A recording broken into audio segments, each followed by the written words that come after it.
तो भक्त जैनों, अब आप सुने विजयदशमी व्रत कथा।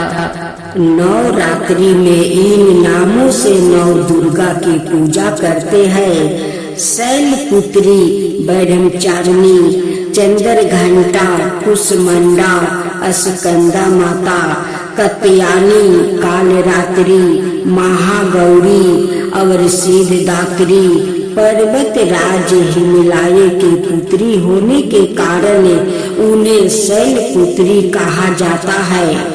ब्रह्मचारिणी अर्थात जब उन्होंने तप पश्चात द्वार शिव को पाया था।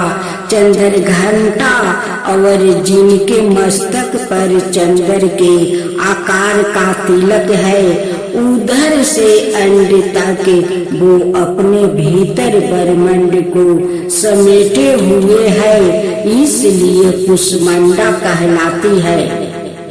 उनके पुत्रा कार्तिकेय का नाम अस्कंद भी है, इसलिए वो अस्कंद की माता कहलाती है।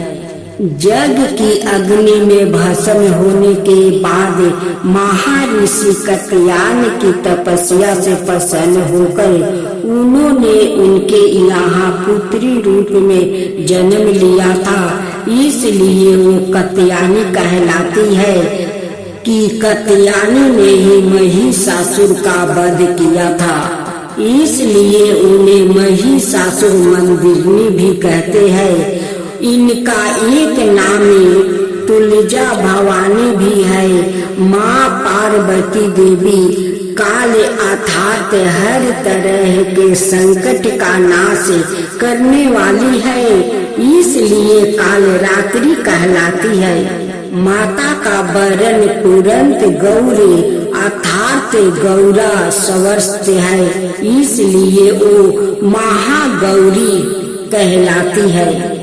जो भक्त तुरंत उन्हीं के प्रति संप्रीत रहता है, उसे वो हर प्रकार की सिद्धि देती है, इसलिए उन्हें सिद्धिदात्री कहा जाता है।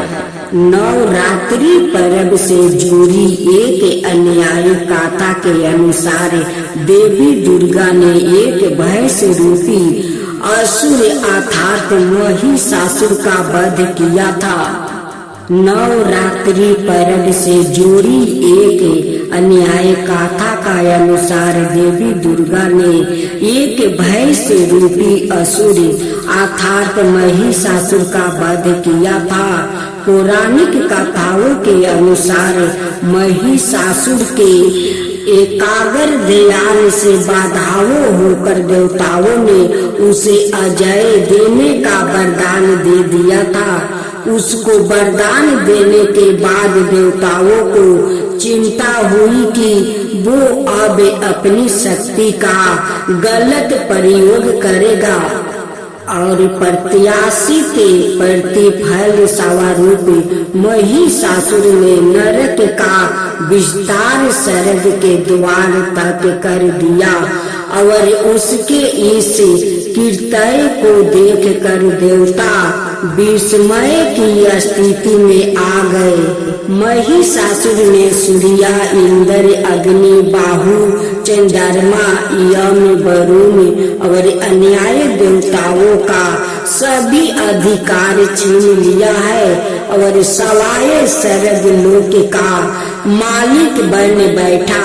देवताओं को महिषासुर के परिपोक से पृथ्वी पर विचरण करना पड़ रहा है। तब महिषासुर के इस दुस्साहस से क्रोधित होकर देवताओं का नाश करने के लिए सभी देवताओं ने देवी दुर्गा की रचना की। ऐसा माना जाता है कि देवी दुर्गा के निवारण से सारे देवताओं का एक समान बल लगाया गया था। महिषासुर का नाश करने के लिए सभी देवताओं ने अपने अपने अस्त्र देवी दुर्गा को दिए थे और कहा जाता है कि इन देवताओं के सम्मिलित प्रयास से देवी दुर्गा और बलवान हो गई थी। इन 9 दिन देवी महिषासुर संग्राम हुआ और अंत 10वें दिन उसका वध हुआ। तब माता महिषासुर माँ दिरनी कहलाई। इसके बाद 10वें दिन इसी विजय की खुशी में विजयदशमी मनाई जाती है।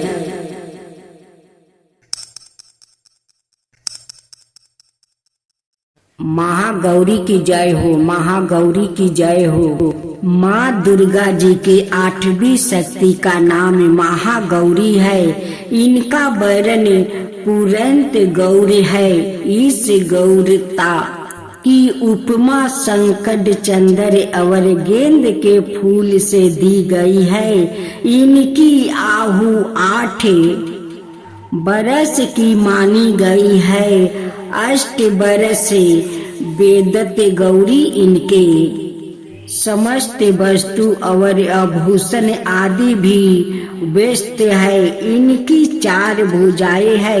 इनका वाहन वृषभा है। इनके ऊपर के दाहिने हाथों में अभय मुद्राएं और नीचे वाले दाहिने हाथों में त्रिशूल है। ऊपर वाले बाएं हाथों में डमरू और नीचे के बाएं हाथों में वर मुद्राएं है। इनकी मुद्राएं अत्यंत शांत है। अपने पार्वती रूपों में इन्होंने भगवान शिव को पति रूप में प्राप्त करने के लिए बड़ी कठोर तपस्या की थी।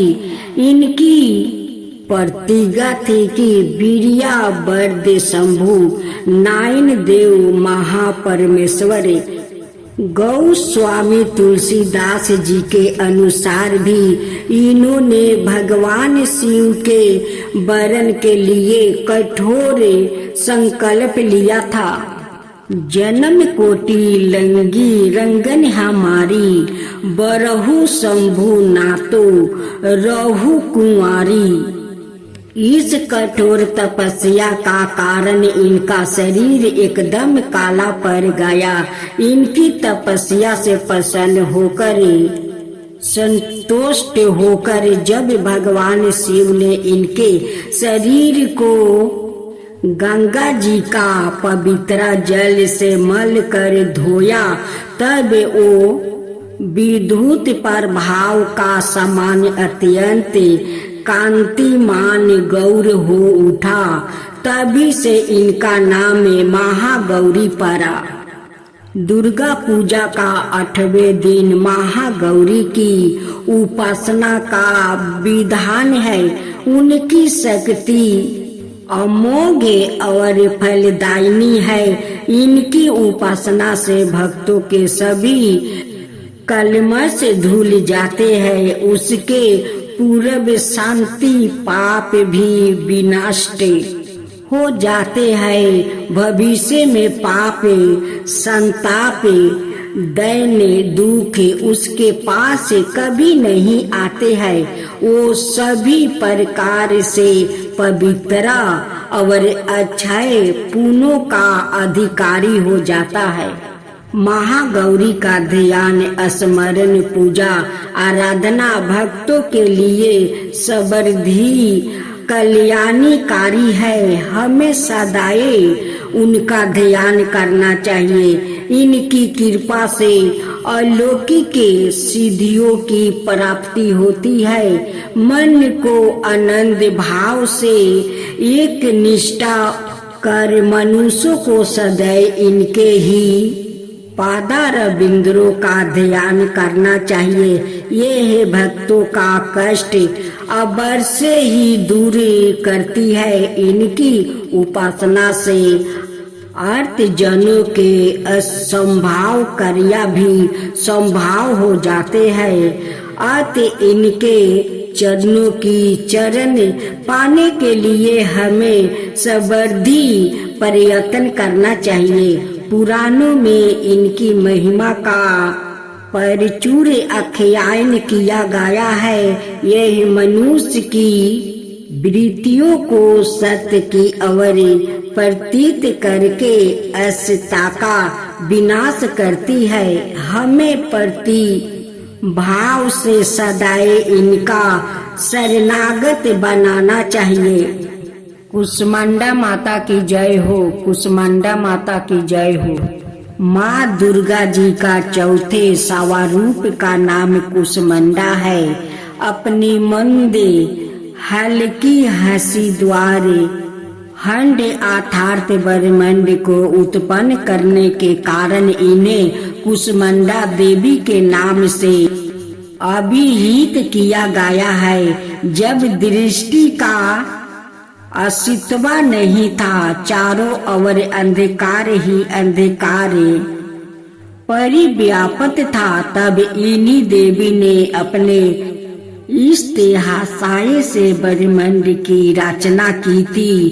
अत यही दृष्टि की आदि स्वरूप आदि शक्ति है। इनके पूर्व ब्रह्मांड का अस्तित्व था ही नहीं। इनका निवास सूर्य मंडल के भीतर के लोक में है। सूर्य लोक में निवास कर सकने की क्षमता और शक्ति केवल इन्हीं में है। इनके शरीर की कांति और प्रभा भी सूर्य के समान ही देदी पैमान और भस्वर है। इनके तेज की तुलना इन्हीं में की जा सकती है। आनाए कोई भी देवी देवता इनके तेज और प्रभाव की समता नहीं कर सकते हैं। इन्हीं के तेज और प्रकाश से दसों दिशाओं प्रकाशित हो रही है। ब्रह्मांड की सभी वस्तुओं और प्राणियों में अवस्थित तेज इन्हीं की छाया है। इनकी 8 भुजाएं है। अत या अष्टभुजा देवी के नाम से भी विख्यात है।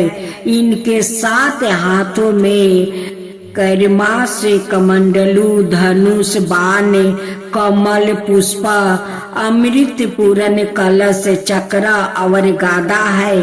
8वां हाथ में सभी सृष्टियों और निधियों को देने वाली जप माला है। इनका वाहन सिंह है। संस्कृत भाषा में कुष्मांड कुमरे को कहते हैं। बलियों में कुमरे की बलि इन्हें सर्वाधिक प्रिया है। इस कारण से भी यह कुष्मांडा कही जाती है। नवरात्रि पूजन के चौथे दिन कुष्मांडा देवी के स्वरूप की ही उपासना की जाती है। इस दिन साधक का मन अनाहत चक्र में आवासित होता है। अत इस दिन उसे अत्यंत पवित्र और उज्जवल मन से कुष्मांडा देवी के स्वरूप को ध्यान में रख कर पूजा उपासना के कार्य में लगना चाहिए। माँ कुष्मांडा की उपासना से भक्तों के समस्त रोग शोक विनष्ट हो जाते हैं। इन्हीं की भक्ति से यश बल और आरोग्यों की वृद्धि होती है। माँ कुष्मांडा अत्यालप सेवा और भक्ति से भी प्रसन्न होने वाली है। यदि मनुष्य सच्चे हृदय से इनका शरणागत बन जाए तो फिर उसे अत्यंत सुगमत से परम पद की प्राप्ति हो सकती है। हमें चाहिए कि हम शास्त्रों पुराणों में परिणीत विधि विधान के अनुसार माँ दुर्गा की उपासना और भक्ति के मार्ग पर अहिर्निश से अक्सर हो। माँ के भक्ति मार्ग पर कुछ ही कदम आगे बढ़ने पर भक्त साधक को उनकी कृपा का सुरक्षा में अनुभाव होने लगता है। यह दुख स्वरूप संसार उसके लिए अत्यंत सुखद है और सुगम बन जाता है। माँ की उपासना मनुष्य को सहज भाव से भाव सागर से पार उतारने के लिए अत्यंत सुखद है और सुगम बन जाता है। माँ की उपासना मनुष्य को सहज भाव से भवसागर पार उतारने के लिए सर्वाधिक सुगम और सहज कर मार्ग है। माँ कुष्मांडा की उपासना मनुष्य को आधियों व्याधियों से समर्थे विमुक्त करके उसे सुख समृद्धि और उन्नति की ओर ले जाने वाली है। अतः अपनी लौकिक परलौकिक उन्नति चाहने वालों को इनकी उपासना में सदाए तट पर रहना चाहिए।